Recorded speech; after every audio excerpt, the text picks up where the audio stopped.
Voilà, soyez bénis, frères et sœurs. Nous continuons notre enseignement. Nous nous sommes arrêtés au chapitre 11 de l'Apocalypse et au verset 15. Alors, nous avons vu qu'il y a les deux premiers malheurs qui sont passés. Alors, le premier malheur, c'était avec l'invasion des sauterelles. Le deuxième malheur, c'était avec les 4 anges qui sont libérés sur Babylone. Avec tout ce qui s'ensuit, nous avons déjà parlé longuement. Et la Bible nous dit que les anges avaient fait en sorte que, en fait, les anges, comment on dit, les anges déchus, avaient fait en sorte qu'il y avait des troupes armées qui avaient envahi Jérusalem et que le temple de Jérusalem serait à ce moment foulé aux pieds par les nations. Alors ça, c'était le deuxième malheur. Maintenant, nous allons parler du troisième malheur qui est la 7e trompette, qui correspond au troisième malheur, bien sûr. Alors, nous allons lire Apocalypse chapitre 11 à partir du verset 15. Le 7e ange sonna de la trompette. Il y eut dans le ciel de fortes voix disant : le royaume du monde est remis à notre Seigneur et à son Christ, et il régnera au siècle des siècles. Et les 24 vieillards qui étaient assis devant Dieu sur leur trône se prosternèrent sur leurs faces et ils adorèrent Dieu, en disant : nous te rendons grâce, Seigneur Dieu Tout-Puissant, qui est et qui était, de ce que tu as saisi ta grande puissance et pris possession de ton règne. Les nations se sont irritées et ta colère est venue, et le temps est venu de juger les morts, de récompenser tes serviteurs, les prophètes, les saints et ceux qui craignent ton nom, les petits et les grands, et de détruire ceux qui détruisent la terre. Et le temple de Dieu dans le ciel fut ouvert, et l'arche de son alliance apparut dans son temple, et il y eut des éclairs, des voix, des tonnerres, et un grand tremblement de terre, et une forte grêle. Voilà, on s'arrête là pour l'instant. Voilà le 7e ange qui sonne de la trompette. Alors, souvenons-nous que lors de la 6e trompette, il était dit que à la voix du 7e ange, le ministère de Dieu va s'accomplir. Mais Dieu avait annoncé à ses prophètes depuis longtemps qu'il va reprendre le règne du monde. Le monde entier va revenir sous son règne, sous sa domination. Et le monde sera établi sur la terre de manière éternelle. À ce moment, le diable et ses démons seront neutralisés pour toujours. Alors, ces paroles maintenant veulent s'accomplir puisque nous arrivons à la 7e trompette.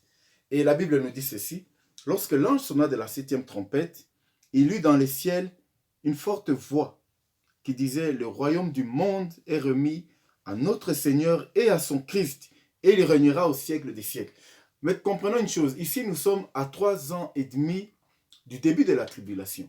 Alors nous avons encore 3 ans et demi à faire.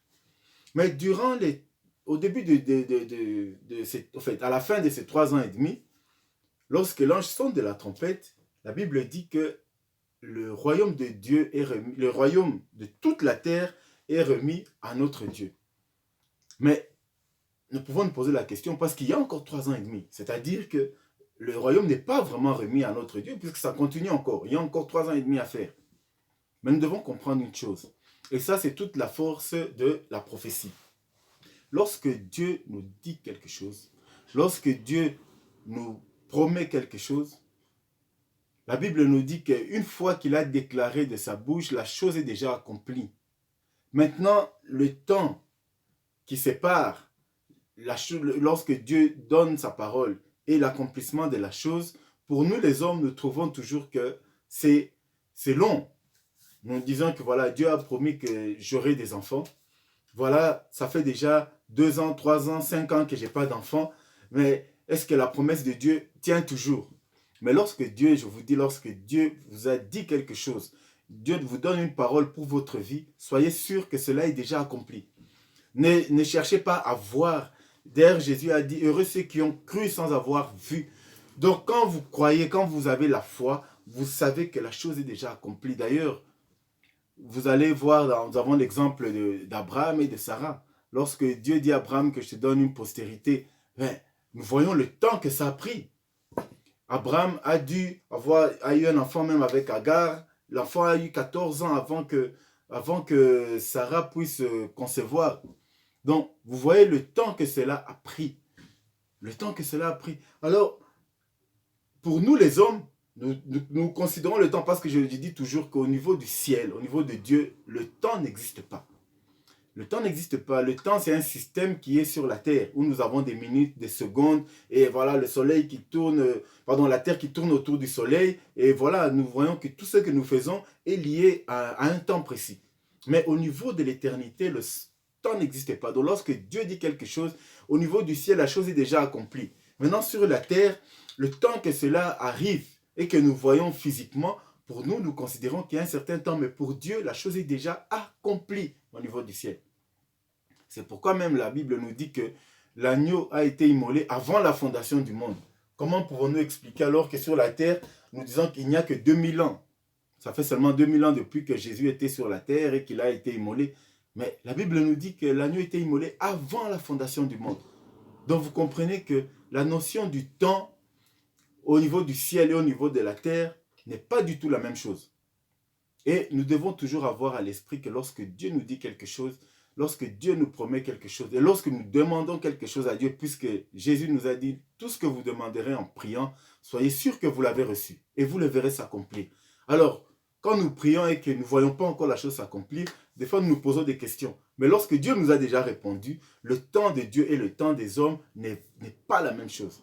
Au niveau du ciel, la chose est déjà accomplie. Mais au niveau terrestre, nous attendons parce que nous voyons, il y a des minutes, des secondes, des heures, des jours, des mois, des années qui passent. Mais quand Dieu a dit quelque chose, la chose va s'accomplir certainement. D'ailleurs, lui-même le dit que si la prophétie n'est pas encore accomplie, attends-la, car elle s'accomplira certainement.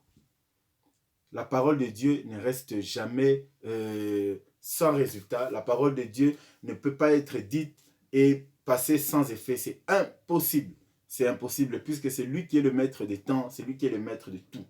Alors c'est pourquoi ici la Bible nous dit que lorsque le septième ange sonne de la trompette, la Bible dit que le règne de Dieu, le royaume de la terre est déjà remis à notre Dieu. Bien que nous savons qu'il y a encore 3 années et demie dans le règne de l'Antéchrist qui va faire 3 années et demie, mais la Bible nous dit que l'ange dit que le règne, la voix dit que le règne du monde est déjà remis à notre Dieu et à son Christ. On dit il régnera au siècle des siècles. Vous voyez que l'éternité, on parle déjà de l'éternité qui vient sur la terre. Bien que le temps reste encore 3 ans et demi, mais ça c'est sur la terre. Mais pour Dieu, le temps est déjà arrêté. Pour l'éternel, l'éternité arrive déjà sur la terre. Voilà, au verset 16, on dit « Et les 24 vieillards qui étaient assis devant Dieu sur leur trône. » Je vais parler un peu des 24 vieillards, puisqu'on parle souvent de ces 24 vieillards. Alors la Bible nous dit, Jean, quand il est élevé au ciel, il voit devant le trône 24 trônes avec 24 vieillards, devant le trône de Dieu. Que représentent ces 24 vieillards? Alors lorsque nous parlons des 24 vieillards, nous divisons par 2, ça fait 12 et 12. Donc 12 plus 12, ça fait 24. Et les premiers 12, que représentent les 12 et les 12? Alors, vous allez voir que Jésus, sur la terre, avait combien d'apôtres? Il avait 12 apôtres. En Israël, il y avait combien de tribus en Israël? Il y avait 12 tribus d'Israël. Jésus, lorsqu'il a fini son ministère, il a dit « Allez par toutes les nations et faites mes disciples ». Les apôtres ont été envoyés vers les nations. C'est eux qui ont prêché la bonne nouvelle de Jésus-Christ. C'est eux qui ont prêché la sanctification à travers Jésus-Christ. Et ils ont été envoyés dans les nations. Alors, les 12 apôtres de Jésus sont représentés, ils représentent symboliquement toutes les nations de la terre. Parce que c'est eux qui ont amené le message à travers toutes les nations de la terre. Ils sont la représentation, les 12 apôtres sont la représentation de toutes les nations de la terre. Toutes les tribus, toutes les langues, tous ceux qui vont croire en Jésus-Christ. dans le monde. Et les 12 tribus d'Israël, lorsqu'on parle des 12 tribus d'Israël, là on parle justement de ce peuple qui a été le peuple élu, c'est-à-dire le peuple qui a été formé par Dieu pour accueillir le Messie sur la terre. Parce que le Messie, Jésus ne pouvait pas venir à travers, en fait, dans n'importe quel pays. Vous savez, quand vous réalisez la Bible, vous allez voir, je crois que c'est dans Exode, si je ne me trompe pas, où Dieu dit que Israël, c'est ma terre. Il dit que c'est ma terre, c'est mon pays. Il a dit que c'est mon pays. Ce n'est même pas le pays des Juifs. Israël que nous voyons aujourd'hui n'appartient même pas aux Juifs, c'est le pays de Dieu lui-même. Et ce n'est que dans son pays où le Messie pouvait venir. Pourquoi? Parce que si le Messie, avec cette puissance qu'il a, s'il pouvait venir en Belgique ou en France ou au Congo ou aux États-Unis, n'importe quel pays, quelle que soit la grandeur de ce pays n'allait même pas supporter sa puissance. C'est pourquoi Dieu a prévu pour lui un pays sur la terre où il dit que Israël, c'est mon pays. Et dans ce pays, il a formé une nation à partir d'Abraham. Il a sorti ce qu'on appelle Israël. Et c'est un peuple qui devait porter la loi de Dieu. À partir de cette loi de Dieu, ce peuple serait capable de recevoir le Messie, donc Jésus-Christ, dans leur nation. Il n'y a que le peuple d'Israël qui pouvait recevoir le Christ. C'est pourquoi Jésus n'est pas né dans un autre pays. Jésus n'est pas né dans une autre nation que la nation d'Israël. Alors, les 12 tribus d'Israël représentent la nation élue, c'est-à-dire le peuple formé par Dieu pour recevoir le Messie. Et quand on prend la nation d'Israël, qui sont représentées par les 12 tribus, et lorsque nous prenons toutes les nations du monde, qui à l'époque, rappelons bien, lorsque Dieu est apparu à Abraham pour la première fois, toutes les nations du monde étaient rejetées. Il n'y a qu'à partir d'Abraham, lorsque le peuple d'Israël a été formé, c'est le seul peuple qui avait le véritable Dieu sur la terre. Toutes les nations étaient considérées comme des païens, c'est-à-dire des gens qui n'avaient pas le vrai Dieu. Mais grâce au sacrifice de Jésus-Christ, qu'est-ce qui s'est passé? Et les Juifs, et toutes les nations qui n'avaient pas Dieu avant, et maintenant qui ont cru en Jésus-Christ, représentés par les 12 apôtres, ce qui fait 12 et 12, ça fait 24. Alors les 24 vieillards représentent ce qu'on appelle la véritable Église. Parce que l'Église, ne nous trompons pas, nous croyons que l'Église, c'est les chrétiens. Non, la Bible ne dit pas ça. D'ailleurs, quand la Bible parle d'Église, là, le mot chrétien n'existe même pas. Quand la Bible parle de l'Église, on ne parle même pas, on parle pas des chrétiens, les chrétiens n'existaient même pas. Les chrétiens sont venus après. Ou alors, certains commençaient à se former. Il y avait des églises, des assemblées, mais chrétiens comme tels, ça n'existait pas. Mais alors, lorsque on parle de la véritable église, c'est d'abord ceux qui ont cru en Jésus-Christ, qui seront enlevés, comme nous avons vu lors du sixième sceau, ils seront enlevés, mais ils seront rejoints par les enfants d'Israël et ceux qui seront sauvés après, mais les 12 tribus d'Israël, c'est-à-dire la nation d'Israël qui représente encore les 12, et 12 font 24. C'est pourquoi devant Dieu, il y a les 24 vieillards qui est l'image de l'Église. L'Église de Dieu est représentée par les nations de la terre, c'est-à-dire tous ceux qui ont cru en Jésus-Christ à part les Juifs, et par les Juifs aussi. C'est pourquoi lorsqu'une église aujourd'hui, c'est étonnant de voir aujourd'hui qu'il y a des églises de Dieu qui n'arrivent même pas à reconnaître Israël, qui rejettent carrément Israël, qui disent que non, ceux-là n'ont pas reconnu Jésus-Christ, ils ne seront pas sauvés, ils n'ont pas reconnu le Messie, c'est un peuple qui est destiné à l'enfer. C'est faux, c'est un mensonge et c'est contraire à la parole de Dieu, puisque la Bible nous dit que devant le trône de Dieu, il y a 24 vieillards. 24 vieillards qui représentent 12 pour les nations et 12 pour Israël. Donc, l'Église est constituée des Juifs, c'est-à-dire des enfants d'Israël et de toutes les nations. D'ailleurs, l'apôtre Paul va bien expliquer ça en disant que nous et les Juifs, nous ne formons qu'un seul peuple, nous formons ce qu'on appelle l'Église. L'apôtre Paul va bien expliquer ces choses. Alors, c'est une grosse erreur d'en faire ce qu'on appelle, de faire une doctrine en disant que les Juifs ne seront pas sauvés. Il n'y a que l'Église, parce que les Juifs avaient rejeté Christ, alors Jésus s'est rabattu sur nous. Non, c'est une grosse erreur.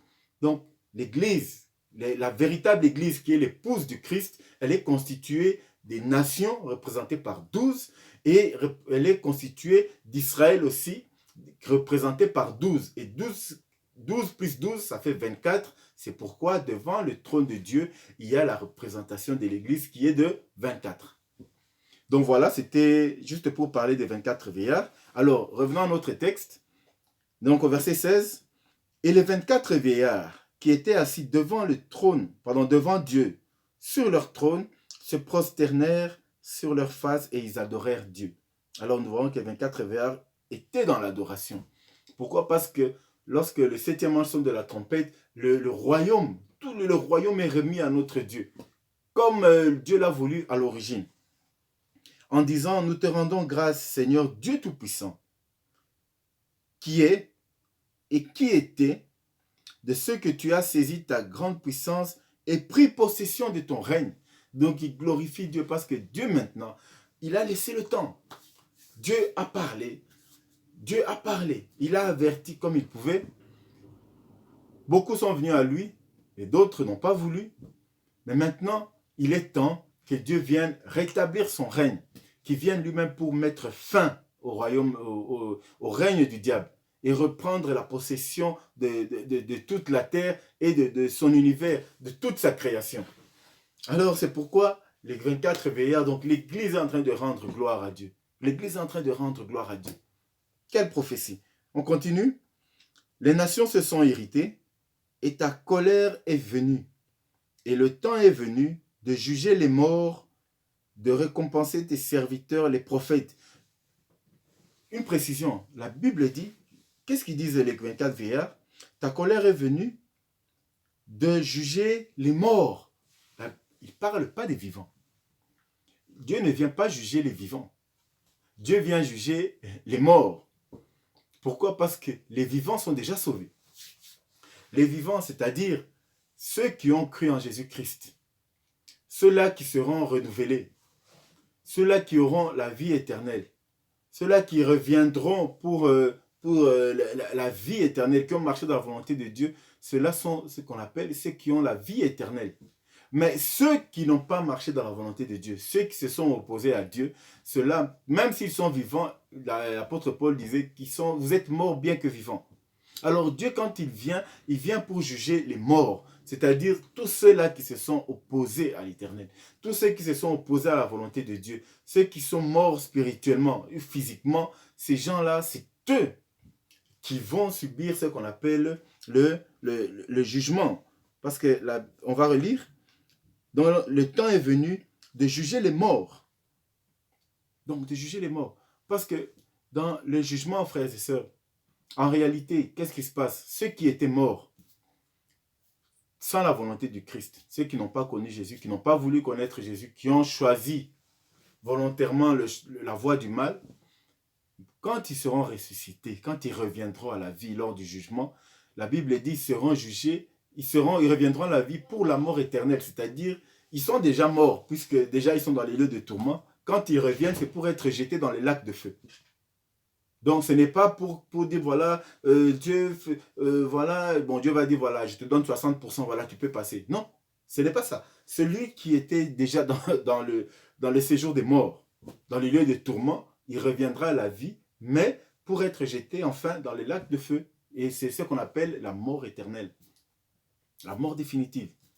Parce que tout le monde reviendra à la vie. Comme Jésus a été ressuscité et que nous étions tous en Jésus-Christ lorsqu'il était ressuscité, tout le monde, les gentils comme les méchants, c'est-à-dire les enfants de Dieu comme ceux qui ne croient pas en Dieu, tout le monde va ressusciter. Mais certains vont ressusciter pour la vie éternelle, d'autres par contre seront ressuscités pour la mort éternelle.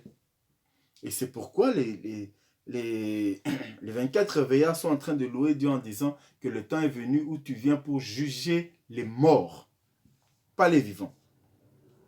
De récompenser tes serviteurs, les prophètes. Vous vous souvenez, lors du 5e sceau, on voyait sous l'autel les âmes de ceux qui avaient été immolés pour la parole de Dieu, à cause de la parole de Dieu. Et ces gens qui disaient, quand est-ce que tu viendras pour juger les habitants de la terre, de tout le mal qu'ils nous ont fait? Donc je paraphrase. Donc quand est-ce que tu viendras, Éternel? Quand est-ce que tu vas juger notre sang? On nous a tués pour toi. Quand est-ce que tu vas juger? Et ici maintenant, les 24 veillards qui adorent Dieu en disant, voilà, tu viens pour récompenser tes prophètes de tout le mal qu'ils ont subi, de toutes les souffrances qu'ils ont dû endurer à cause de ta parole. Les saints et ceux qui craignent ton nom, les petits et les grands, et détruire ceux qui détruisent la terre. Donc voilà ce que Dieu veut faire à la fin des temps. Quand l'Éternel va se lever, le but c'est quoi? C'est de détruire ceux qui détruisent la terre. Mais comment détruire la terre? Comment ils ont détruit la terre? En marchant dans le mal, en marchant dans les impulsions sataniques, en étant sous l'impulsion du diable, commettre des choses, ce qu'on appelle des choses infâmes, qui marchent dans la volonté du diable lui-même.